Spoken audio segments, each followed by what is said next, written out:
To maintain a clean coil, you should keep your filter changed at least once a month.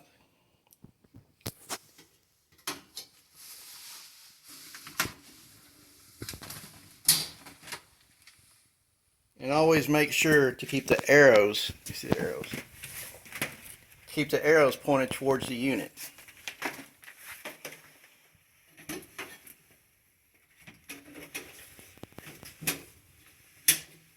While you're doing this, it is a good idea to go ahead and pour a cup of bleach down the clean out tube on your drain to keep it clear.